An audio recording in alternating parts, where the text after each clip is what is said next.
Assalamualaikum warahmatullahi wabarakatuh. Diagnostik kesulitan belajar oleh Dia Makfirah.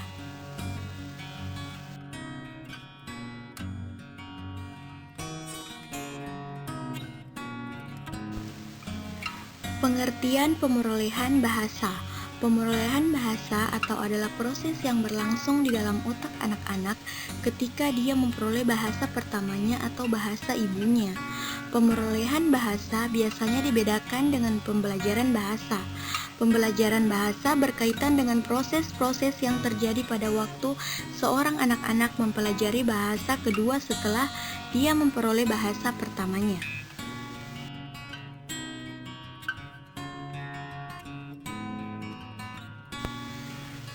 Apa itu pembelajaran bahasa? Pembelajaran bahasa merupakan upaya membelajarkan siswa Degeng tahun 1989. Upaya-upaya yang dilakukan dapat berupa analisis, tujuan, dan karakteristik studi dan siswa. Analisis sumber belajar, menetapkan strategi pengorganisasian, isi pembelajaran, menetapkan strategi penyampaian pembelajaran, menetapkan strategi pengelolaan pembelajaran, dan menetapkan prosedur pengukuran hasil pembelajaran. Oleh karena itu, setiap pengajar harus memiliki keterampilan dalam memilih strategi pembelajaran untuk setiap jenis kegiatan pembelajaran. Dengan memilih strategi pembelajaran yang tepat dalam setiap jenis kegiatan pembelajaran, diharapkan pencapaian tujuan belajar dapat terpenuhi.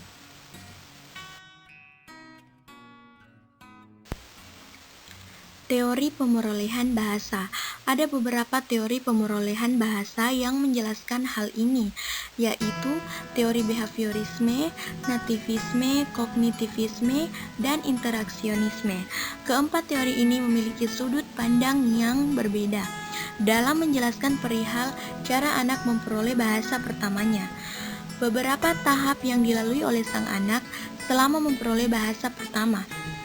Tahap yang dimaksud adalah vokalisasi bunyi, tahap satu-satu kata atau holofrastis, tahap 2 kata, tahap 2 kata, ujaran telegrafis. Selain tahap memperoleh bahasa seperti yang telah disebutkan ini, ada juga para ahli bahasa seperti Attention mengemukakan beberapa tahap pemerolehan bahasa.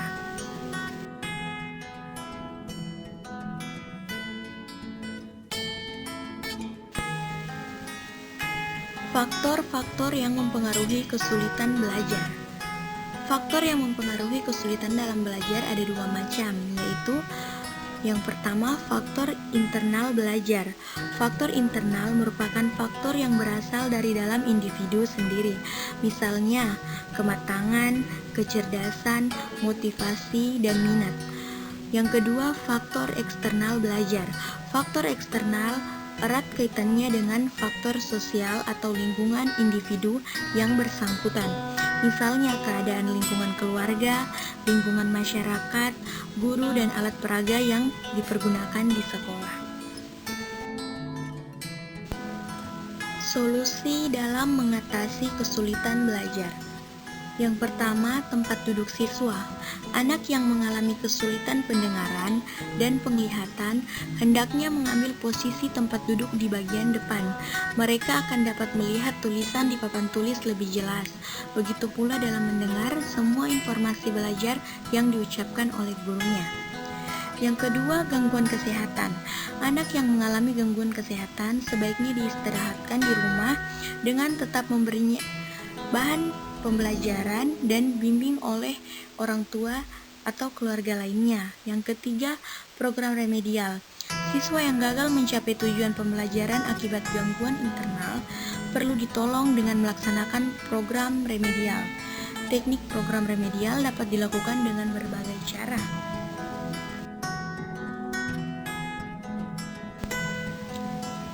Yang keempat, bantuan media dan alat peraga. Penggunaan alat peraga, pelajaran, dan media belajar kiranya cukup membantu siswa dalam mengalami kesulitan menerima materi pelajaran.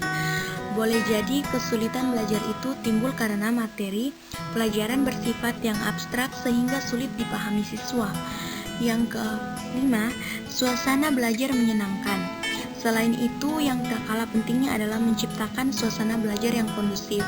Suasana belajar yang nyaman dan menggembirakan akan membantu siswa yang mengalami hambatan dalam menerima materi pembelajaran. Yang keenam, motivasi orang tua di rumah.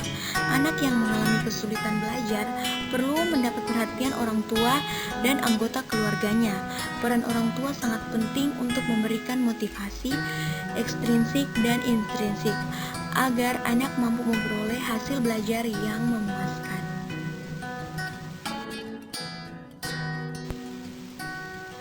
Sekian, terima kasih.